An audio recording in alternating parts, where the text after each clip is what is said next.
வணக்கம் நண்பர்களே, நீங்கள் பார்த்து கொண்டு இருப்பது உங்கள் குங்குமம் ரிவ்யூ. சரி வாங்க வீடியோக்குள்ள போய் என்ன நடக்க போகுது அப்படின்னு சொல்லிட்டு பாத்தீங்கன்னா, கரெக்டா நம்ம கௌதம் இருக்காருல, எப்படியாவது ஒரு வழியா நம்ம அந்த ஆறுமுகத்தை பிடிச்சாலும் அதுக்கு ஒரே ஒரு வழிதான் இருக்கு. தன்வாயே தனக்கு எதிரி அப்படின்னு சொல்லிட்டு சும்மா சொல்லுவாங்க. கரெக்டா நீங்க என்ன பண்ற ஜானோ, நீ ஒன்னும் பண்ண தேவையில்ல, போயிட்டு கரெக்டா போன் எடுத்துன்னு ஆக்ஷன் பண்ணு.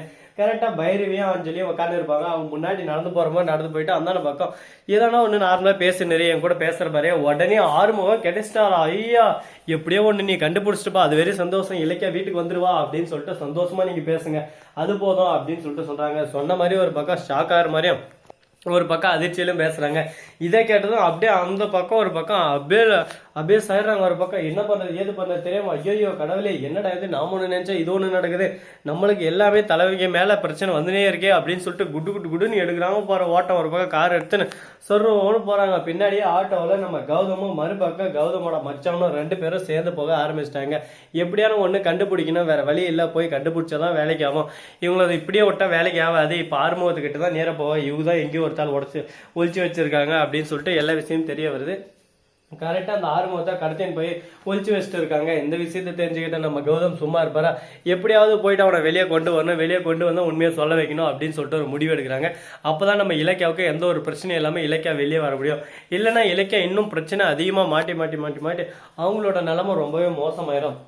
இந்த மாதிரி இக்கட்டான ஒரு சூழ்நிலை அவள் போகக்கூடாதுன்னா அதுக்கு நாம தான் ஏதான ஒரு படிக்கட்டு ஸ்டெப் எடுத்து வச்சாகணும் அப்படின்னு சொல்லிட்டு முயற்சி பண்ணிருக்காங்க. சரி, இப்படி ஒரு பக்கம் போயின்னு இருக்க, மறுபக்கம் என்ன நடக்குன்னு சொல்லிட்டு பாத்தீங்கன்னா, கரெக்டா நம்ம எஸ்எஸ்கே இருக்காங்க. அவன் வந்து ஒரு பக்கம் அஞ்சலிக்கு போன் பண்ணி, என்னம்மா அஞ்சலி எங்க பரபரப்பா போயின்னு இருக்கீங்க அப்படின்னு சொல்லிட்டு கேட்க, உடனே இப்படிதான் அந்த ஆறுமுகம் தப்பிச்சிட்டான்னு சொல்லிட்டு எங்க போன் வச்சு ஆட்டோ ஸ்டூபிட் முட்டாள், அறிவு இருக்கா இல்லையா, கௌதம் வளைச்ச வலை இது, கௌதம் உங்களை எப்படியான பிடிச்சி இப்ப எந்த இடத்துல இருக்கீங்க, அவ்வளவுதான் குடோனுக்கு வந்துட்டுங்கப்பா, அப்படியே குடோன்ல எதுவும் பார்க்காத மாதிரி திரும்பி அந்த இடத்த விட்டு ஃபர்ஸ்ட் போங்க, உங்க பின்னாடி எதனா ஆட்டோ எதனா வண்டி எதனா வருதா அப்படின்னு சொல்லிட்டு கேட்க, ஒரு ஆட்டோ வருதுன்னு சொல்லிட்டு சொல்றாங்க.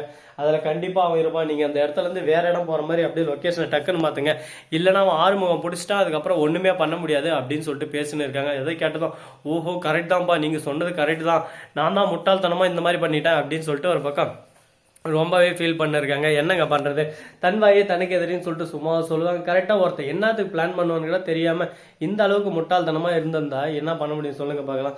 கரெக்டா நம்ம கௌதமும் ஒரு பக்கம் அந்த பில்டிங் தான் சொல்லிட்டு கெஸ் பண்ணிடுறாரு. போலீஸ் ஒரு பக்கம் அங்கே வர சொல்லிடுறாங்க. போலீஸ் போய் ஆறுமுகத்தை பிடிச்சிடுறாங்க. ஆறுமுகத்தை பிடிச்சி உன்னை யாரும் கட்டி போட்டதுன்னு சொல்லிட்டு எல்லாத்தையும் விசாரிக்கிறாங்க. ஆறுமுகம் வந்து எதுவுமே சொல்லாம ஒரு பக்கம் சைலண்டாவே இருக்கா. எனக்கு எதுவுமே தெரியல சார், கரெக்டா மயக்க மருந்து இப்பதான் எனக்கு மயக்கமே தெரிஞ்சிச்சு, தெரிந்து பார்த்தா இந்த மாதிரி கட்டி வச்சிருக்காங்க, யாரு என்ன எவரை லொட்டு லொஸ்க்கு எனக்கு எதுவுமே தெரியாது அப்படின்னு சொல்லிட்டு சொன்னிருக்காங்க. இதை கேட்டதும் சரி என்ன பண்றதுன்னு சொல்லிட்டு தெரியாம அந்த இடத்துல இருந்து இவனை ஃபர்ஸ்ட் கூட்டின்னு போனோம் அப்படின்னு சொல்லிட்டு ஒரு முடிவுக்கு வராங்க. முடிவுக்கு வர்றதோட மட்டும் இல்லாம அவனை கூட்டின்னு போயிட்டு அடுத்து என்ன பண்ணலாம், ஏது பண்ணலாம், எந்த ட்ரீட்மெண்ட் பண்ணா அவனை கரெக்டா இருக்கும் அப்படின்னு சொல்லிட்டு பல விதத்துல ஒரு பக்கம் யோசிச்சுன்னு இருக்காங்க. பாப்பா என்ன பண்ண போறாங்க ஏது பண்ண போறாங்கன்னு சொல்லிட்டு. எல்லாமே நல்லபடியா நடந்தா நல்லதுதான், கெட்டதான் நடந்தாலும் கெட்டதுதான், அதுக்கு ஒன்றும் பண்ண முடியாது. நடக்கிறது எல்லாமே நல்லதுன்னு சொல்லிட்டு நாம தான் ஒரு பக்கம் ஏத்துக்கணும், மனசு ஒரு பக்கம் திடம் பண்ணின்னு போகணும். ஸோ நண்பர்களே, இந்த வீடியோ பிடிச்சிருந்தா லைக் பண்ணுங்க, கமெண்ட் பண்ணுங்க, ஷேர் பண்ணுங்க, டிண்டிங் பெல்ல தட்டி விட்டு போங்க. அப்பதான் நான் போற அடுத்த வீடியோ உடனே வரும். மிக்க நன்றி, தேங்க்ஸ் ஃபார் வாட்சிங், டாடா, see you, நன்றி, வணக்கம், வந்தனம், வருக தருக.